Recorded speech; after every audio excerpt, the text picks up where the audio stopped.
Hi everybody, welcome back. We're going to continue with the course How to Study. The last lesson that we were looking at was how to create a revision timetable. So the next thing we're going to look at is how do we actually start our revision? How do we bring things together? What should our revision time be made up of? How should we break it up into particular chunks? What should we do during the revision time that we have? So there's quite a bit for us to go through in this lesson and also in the following lesson. So we're just going to jump straight into our new handout for today. Okay guys, so you can see here that this is one of Justin Sung's slides where he was talking about how do we actually split our revision time up into particular sections, and he recommends sort of 3 areas, and for me this was similar to what I was doing with students before, although for me it was only 2 areas really. I didn't do this thing called preview, which is really good. I did targeted review and sort of consolidation, the first 2 areas, which is all about going over what you've already looked at in previous sessions and then sort of getting stuck into the new material for the study session that you're going to begin on that particular day. So he's introduced another area which is new to me, and I've now encouraged my students to start doing this as well. So the first area, maybe the first hour, if you're doing a long study session, say over 3 hours in one evening, your first part of your study session, or maybe the first hour, should be given over to targeted review. Now for me that was just, flashcards or going over things that you've already studied and testing how much do you remember. So we'll be looking at that in another video. Then the second part, the majority of what you would normally do during your revision time, this is what most students consider to be normal revision. Now for me that would have been mind maps and taking notes and consolidating notes. We'll be looking at that in another lesson as well, the second part here. So we're actually beginning with maybe the final part of what your revision should be given over to, which I know is a bit unusual. We're kind of doing it backwards. So the final third of your revision is given over to this idea of previewing what's coming up. So this is what we're going to look at, and I'm just going to move the handout over just a little so we can actually see it in a bit more detail, and we're going to zoom in as well. So the idea of advanced cramming. Now this is what was new for me, and I'm sure for a lot of students this is going to be quite unusual that they haven't come across this before. Advanced cramming, really what you're trying to do is you're trying to prepare the material you haven't covered yet. Okay, so preparing yourself and the material that you have not yet seen in the course, the things that your teacher hasn't gone through with you yet. This may seem a bit unusual to some students because they're thinking, really, I've got to sort of go through the material myself. Not entirely. You're just going to go through what's coming up in the course throughout the year, very generally, just to sort of skip ahead a little and skim through whatever chapters there are in your textbook, or in the case of music, to go through some of the set works that your teacher hasn't covered with you yet. It's just to give you a heads up of what is coming, so you're not hitting all this material completely cold. You want to be able to have an idea of what your teacher is going to cover throughout the entire year. So it's very worthwhile doing this. It's like the same idea of cramming before your actual exam, but you want to be doing your cramming at the very start of the year. A lot of students will sort of cram their revision maybe a couple of weeks or even the night before their exam. Not very helpful. In fact, it's really bad to be doing that. I would advise strongly against that. But the concept of cramming is actually good if you do it at the start of the year, months and months before you actually get into your actual exam. So yeah, going over the material you haven't covered yet, advanced cramming. And it sort of centers around this idea of aiming as high as you can. What are your goals when it comes to revising, and when it comes to your exams, and when it comes to your academic career, I suppose. Think about what would exemplary students do. They wouldn't just leave everything to the last minute. You want to be revising as you go throughout the year. So cram early, and I've put that in capitals and I've underlined it. Cram early, cramming in advance before each lesson may help you find relationships between topics easier than if you wait to be spoon-fed the information from your teacher each week. Yeah, so don't wait for your teacher to get round to those topics. You go ahead and have a look, but very generally. Just very generally, just to sort of prepare some questions in advance, or just to sort of get an idea of headings and what's going to be covered. And also maybe to have a look to see, are there any similarities in the things that you're going to be studying later on to what you're studying right now with your teacher in class. The best time to do this is at the start of the year, and I know for some students, if they're watching this, say, in November or January or February or something, they might think, oh, it's too late for me now to do. It's not too late ever to do this, so that's another thing that's really important to remember. It's never too late to do your advanced cramming. So although I say it's the best time to do it is at the start of the year, you can do this at any point during the academic year, but the earlier you do it, the better. So if you haven't done it yet, do it now. Have a look to see what's coming up over the next couple of weeks or months in your course. Okay, so get stuck into advanced cramming as soon as you can. Okay, so yes, at the start of the year is best. You have more time at the start of the term, at the start of the year, because you'll have fewer assignments and fewer coursework commitments at the start of the year. The best time, the first 2 weeks, do the whole subject, do the whole textbook, go through the whole textbook, go through all 11 GCSE set works or all 12 AS or all 12 A2 set works. And when I say go through them, you should just have a listen through it, go through it with this, open with the score, and just make some notes, like 3 or 4 general things to think about for each set work, because then at least you're going to encounter the set work with a little bit of familiarity. It's not going to be completely cold, and you're not going to be shocked by what's coming up. That's happened a few times with students that I've taught for GCSE and A-level. We may be going through 3, 4, 5 set works over the course of a month or so, and then we hit a set work which is really difficult, say on the 6th week or something, and it shocks some students that they have not seen this before, and they're thinking this is a lot harder than the set works that we were looking at the start of the year or a month earlier. So it's always best just to sort of preempt any shocked feelings, or just to get a heads up and just to get like a warning of what's coming. If you do it at the start of the year yourselves and just go through the whole list of set works, there won't be any nasty surprises for you later on in the year. And if there are, at least you're better prepared for it, that when the teacher does come to that set work in your class, you will at least have 3 or 4 things to ask the teacher about. Most teachers, in fact nearly all teachers, will welcome students who have questions at the start of their learning of a new set work, because it shows initiative. It shows that you're willing to sort of go a little bit further than most students. One of the things that teachers really don't like, I can say this from experience, when students don't really bother engaging with the material or seeing what's coming up, and they come across something for the first time and immediately they just oh, I don't like this and I'm not going to engage and I'm just going to shut down. What you're looking for is a solutions mentality. Yes, this is a difficult set work, but what have you done to prepare yourself for it? What have you done to get some questions ready for the teacher? Okay. This may seem a lot for GCSE students, and it is for GCSE students. I would highly encourage you do this. And if you're in A-level, it is vital that you do this, because you are only 1 or 2 years at the most away from going into, say, you want to go into college or university, and they will not hold your hand when you go into college or university. They expect you to take complete ownership of your own learning. Most students that I taught in undergraduate music in Queen's, usually when they come to me with like issues of, I didn't understand this from like 3 weeks ago with the lecturer, even if I'm not their lecturer, they'll come to me and they would have asked that. The first thing I would ask them would be, what have you done to find out more about this information? What books have you looked at in the library? What journals have you read? What online resources have you looked through? And if their answer is, I haven't, then I say, well, you're wasting my time.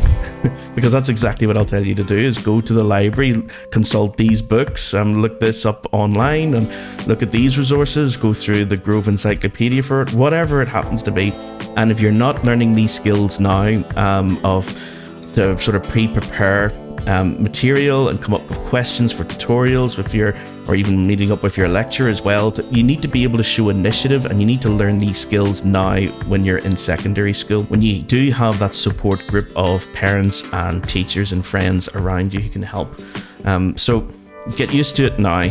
If you're in GCSE, it's a great time to start with advanced cramming and this idea of solutions mentality. Go through the set works. What you think are going to be the pitfalls, the hardest things, or things that you're looking at the set work and thinking, I've never encountered this before. We've gone over 3 or 4 other set works, and the one that we're going to be looking at 2 months from now, there's a lot of stuff in there that looks completely alien to me, and I've never come across it before. So what questions should I have ready for the teacher, or what can I do to help understand these things? Is there anything I can look up? Or even just ask the teacher, what would you recommend the best sources online or something to help me understand this before you actually get to it with the teacher? Because you mightn't have a lot of time with it. Some of the set works teachers will only have a week or two to go over some of them, and that's it. You have to sort of move on to the next one because they have a certain amount to get throughout the year. They can't really hover on one set work over a long period of time. So you need to be able to sort of get in there early and have those questions ready for them. So don't wait to be spoon-fed all the answers all the time. Do a little bit of the preparation yourselves, and you will be amazed how much further your learning will go, and how much more you'll be able to take on and understand, and how much more organized and thoughtful and comprehensive your study will be, and how much more you'll remember, because you are now engaging with the material rather than waiting for your teachers to make you enthusiastic or motivate you into learning. You need to be able to do that yourself eventually, because as I say, when you get to college, or indeed into the workplace, no one else is going to do that for you. You have to do that yourself. Yeah, the end of year cramming, not good. Too busy, there's too much pressure, there's too many things you're trying to do. In music, for example, you'll be studying your set works, you'll also be doing coursework for compositions, you'll also be preparing for performance exams, and if you're doing GCSE, that's two different things. That's your solo and your ensemble. So you'll have enough going on just inside music, and that's even before we get to other subjects for what you're doing in GCSE or A-level or whatever. So you'll have so many other things to commit to at the end of the year. You will not have time to look forward over the next few weeks to see what you're covering, because you'll be spinning so many plates and juggling so many things at the same time. So get your advanced cramming out of the way. Ideally, I would say before Christmas. So September, October, November, December time is when you have a wee look through everything that's coming up. And even if over your holidays or over a break or something, or a weekend, to sit down, for a couple of hours on a Saturday, couple of hours on a Sunday, and just skim through everything that's coming up in this subject. And you do that for one subject, and the following weekend do it for another subject. You should be able to cover everything in your course very generally, and that's the idea. At the start, your brain is looking for structure, okay? So your brain wants structure. How are things or topics or ideas connected? What are the main big overall points? Think of this for your set work. What are the main features for each set work? They should be different for every set work. Will have something unique and something that encompasses most of the set work. Okay, we're going to look at some examples of this, of course, for a lot of different set works for GCSE, AS and A2. How does this new information relate to your prior knowledge? So are you able to make connections to stuff that you already knew? And consolidating information details comes at the end of the year towards your exam time. Yeah, so hopefully when you start making mind maps, which we'll look at in another video, how to do that effectively, you will start seeing that you'll have quite a messy mind map to begin with, and over time it'll become better organized. You'll shift things together, combine things together into bigger points, maybe delete things, erase things that you no longer need to put into your mind map because you just remember them, and you're using other information to remember those things. And then over time your mind map probably begins to shrink, and you start shaving off little ideas that you no longer need to write down anymore, and then eventually your mind map just will hopefully be quite a small little thing from what it once was. And that's what you're doing with consolidating your information before an exam. That hopefully by the time you get to your exam, your mind map has undergone serious transformation and has been really consolidated and revised and summarized down into a couple of points. And each one of those points should be a trigger that opens up 20 other things that you used to have in your mind map. So that's the big picture. We'll look at that later when it comes to doing mind maps. This is how you do this, but this is what you need to think about at the start when you're doing advanced cramming, is you need to go through the set works that you've yet to cover, or indeed any subject, guys, that you're doing for GCSE or A-level, AS or A2, any subject. Go through the textbook or get an idea from your teacher about all the topics you're going to cover throughout the year. And if there's a textbook that goes with that, skim forward to have a look through, get an idea of the main headings of each chapter, the main topics that are going to be covered. Does it relate to anything you already know? Is there anything that's entirely new and looks very complicated? So you're probably going to skim read through it very, very generally. So only generally 3 or 4 main ideas for each topic. Okay, so no sort of detailed revision yet. This is just the advanced cramming stage. Now, you could do this at the start of the year. As it says here, do it for your entire course. Or as it says here, you could be doing this week to week, like the last third of your revision time is given over to having a look forward, getting a heads up of what's coming down the line. So that's useful as well, I think, to sort of spread it out throughout the year. I would recommend doing both. At the start of the year, try to do all of it very, very generally. Remember, you need to sort of just listen to the set work, make 3 or 4 main points, and then from week to week, have a look over it again, what's coming up next week that you're going to be studying, or over the course of the next month or so. So for a long study session, I would say the first hour is given over to what you've looked at in the past, so reviewing, usually through flashcards, testing yourself. Then the second third of the revision time is given over to doing revision for what you've just covered that week. So this consolidating what you're through your notes and summarizing your notes into mind maps. And the last third is given over to what's coming up later on or down the line in the course. So it's almost like the past, the present, the future type of thing for each one of those segments. Okay, so that's what you're looking for each study session. Yeah, so be strategic with your teachers as well, guys. This was really good advice from Justin Sung here, because I've always told this with some of my students as well. Never be afraid, of course, to ask questions, but in the spur of the moment. But if you have any deep questions from week to week about things that have been bugging you for a while, like anything to do with music theory or anything to do with, particular set works or anything, try doing a little bit of your own sort of revision of it first before you start asking your teachers to explain these things. Avoid asking basic surface level questions that you could have easily looked up yourself. Like if a student came to me and says, I've forgotten what polyphonic means, I will say, well, why don't you look it up? Because you'll easily find a definition online easily or in a textbook. But if they've done that and they said, I was reading this textbook or I was reading this link online to like Grove Encyclopedia or something, and I don't understand it, yes, that's when you use your teachers. When you've already done something and you still don't get it, you still don't understand it, then of course ask your teachers for help there. Yeah, so asking high-level questions is good, or other types of high-level questions like, what do you think of my mind map? How can I improve my mind map? How can I improve my revision? Here's the revision I have done for Handel for Unto Us a Child is Born, or indeed for the opera for Isis and Galatea, or Ruddier Than the Cherry, or in, like Mozart Requiem or something for A2. What do you think I could do to improve my revision? What am I missing here? Or I've done this revision, but I'm still not remembering this stuff. Is there a way I could better organize this revision because it looks all a bit chaotic and messy? What are the main things that stick out for you as a teacher when you're listening to this set work that you could tell me as a student that I could use to improve my revision? Yeah, so get their opinions on something that you've done or created. Have that initiative to just go out and try without waiting to be asked. Yeah, so having a solutions mentality. That's what we were saying earlier. Do you really want help? Or are you just looking for validation for why it's too hard for you? Yeah, that's a great quote from Justin Sung there. Do you really want help or validation for why it's too hard for you?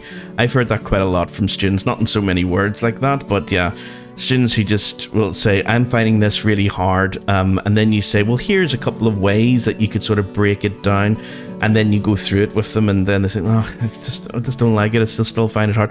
They're really at that stage just looking to whine a little and complain a little about, why it's too hard for them. But really what they're saying is, I just don't like it, and I don't really want to be bothered studying it. It's not the same as I'm finding it hard. They're not actually finding it hard. They know what they should do. That is the problem, is that they're not willing to take that next step of actually just doing it. Because sometimes there aren't shortcuts. You just have to do it. You just have to revise. The thing I say to students when it gets to that stage that It's really finding that first step in revising. I say to them, just a blank page, a pencil, and just brainstorm. Listen to the piece and then just write down maybe the top 5 things that you hear. Like, what instruments do you hear? What ideas do you hear? What are the main melodies that do you hear? Who is the piece by? What style and period it's in? What genre it is? And reasons why that it was, say, a Baroque piece. What are the Baroque features, or romantic or modern or whatever? Just anything to sort of get the process going. So brainstorming is a great way of doing that. And eventually you'll start seeing things that you could, go into a bit more detail. When you say, okay, this piece is in D minor, then the next natural question would be, well, when does it first change key? What's the key that it goes to? Are there other pieces, other set works that are in the same key, and do they modulate to the same key that the piece that you're studying does? What instruments are involved in that? What are the main themes in that? And before you know it, your mind map starts to take shape, slowly, but it does start to take shape. So if you're finding this that initial first step of just getting yourself motivated into the study, brainstorming is a great way to start, and then your organized mind map will start to appear over time. Okay, so it's all about this idea of taking ownership of your learning, guys. Yes, as I said, high school is the place to learn to do this. Think of high school as the kiddie pool. And when you get to university or college, that's the deep end. It's sink or swim. That's why you hear so often of courses in college which have such a high dropout rate, because students were expecting something different when they got to college. They thought they were going to have access to the lecturers and the tutors the same way as they had constant access to their teachers. And then when that finally dawns on them that, no, it's not going to be like that, you need to go away and spend your time studying and reading these books yourself. No one's going to discipline you if you don't. You're not going to get detention, or you're not going to get a letter home to your parents. You're just going to fail the course. You don't really receive any punishment if you don't do it, and you don't get any reward from the teachers or the university if you do it. So the reward is you get an education. That's the reward. You get a degree. So it's following this, actually, the inquiry model of learning. Asking questions, gathering information, interpret and analyze the information, evaluate information and draw conclusions, communicate your findings. Now, in secondary school, that would probably just be in an exam situation when you communicate what you've learned. And then maybe asking questions if you did a past paper. Well, how could I improve? And I've a YouTube video which deals with that elsewhere, guys. So yeah, that sort of completes the circle. So asking questions, that could start off with, what do I find hardest? What set works do I find hardest, and why? What features in the set works are particularly hard? Where can I gather the information to sort of answer that question? Well, obviously the score, but maybe handouts from class and music theory books and online resources. Then you've got to go through it and analyze it. So compare and contrast the similarities and differences, organize it into a mind map. Draw some conclusions. What have you learned from that? What are there still things that you're not sure about, unfamiliar with? And how does it relate to other things that you've already studied? And then do a past paper or do the exam. And then you're going to get some feedback on that. And then, of course, you ask questions. How did I do? What did I do so well here but not so well here? What can I do to improve? And it just goes round and round and round. Now, if you are the one doing that and all you require is help from teachers and parents every so often, that is going to be a very strong model of learning for you. But if you're sitting on one of these and waiting for somebody else to come in and get you to the next step, that's a problem. You need to be able to sort of work through this yourselves over time. Maybe not so much in GCSE, certainly at A level, and 100% when you get to college or university. Okay, so yeah, that's the model of learning. And it sounds like a lot of work, but it actually really isn't. You just sort of get into the habit of it, and it almost becomes natural after a while. When someone hands back a past paper, you just go, oh great, okay, I got a C, and you just put it in your bag and walk away. After a while you start thinking, well, how did I not get a B or an A? What questions did I get wrong? What questions did I get right? What do I need to improve? Or I really thought that was the answer for this question. How did I get that wrong? Especially if it's like an essay style question or something. So yeah, you want to focus in those areas and get some feedback and also maybe look up the score, compare it to other past papers, or compare it to what the examiner was looking for. So it could be something small, like you've abbreviated pizzicato, P-I-Z-Z, rather than actually spelling it out. Or you said it was homophonic when in fact it was polyphonic, and it's more than just polyphonic. They were looking for imitation maybe, or maybe they were looking for fugue or something more specific than just generally it's polyphonic texture. Or you may have written down strings and they're actually looking for, well, no, we're looking for violins, first violins was the answer. So they may be just looking for a little bit more detail, and in which case that's quite easy to sort of correct that. Or you may be getting things entirely wrong, where you looked at the wrong part of the score, or you answered a completely different question, or you didn't understand the question to begin with. As I say, I do go over this in more detail in another video about what to do with your past papers. So yeah, you can check that out if you like. So to summarize, guys, what are we looking for here when it comes to advanced cramming? What is advanced cramming and what are you expected to do with it? So advanced cramming is looking forward over the next couple of weeks or months or even the whole academic year to get a heads up of what's coming. And you're just going to do a little bit of preparatory work for each topic or each area of study. In the case of music, that could be at the start of the year, you've gone over maybe 1 or 2 set works. You want to have a look at the next 8, 9, 10 set works that are coming up. What are the things that you have not looked at yet? And just start to prepare yourself and prepare questions for your teacher for anything that looks completely unfamiliar. And you think, I've never come across this topic before, or the features that are being discussed here, I have no idea what they are, I've never come across them. I'll have some questions ready for the teacher if I can't find the answers myself. And also to find relationships between things you've already studied and things you've yet to study. That's a good sort of summary of what advanced cramming should be. You can do this, I would recommend doing this at the start of the year, maybe the first couple of weeks into any new subject. And then if you haven't done it yet, do it now anyway. Do all of your sort of set works that are coming up that you haven't looked at yet, and just get an idea of what to ask about and what the general features are for each set work. And then from week to week, spend the last third of your revision time, whether that's say half an hour or an hour, doing it week in, week out, week in, week out. Just keep going forward. It could be forward just another week or forward a month. Try to go as far forward as you can every week to sort of just continuously churn up everything that's going to come up over the next, X number of months in the course. So you're always looking forward as well as studying the stuff that you've just done. All of this that I've just talked about in this video is the hardest part because it happens at the start and it's looks like a mountain of work that you've got to get through. But by the time you get to your exams, you've done all the heavy lifting, and you'll be looking around at other students who haven't done any of this, and that's when the pressure is on for them. All this cramming 2 weeks or even a night before the exam.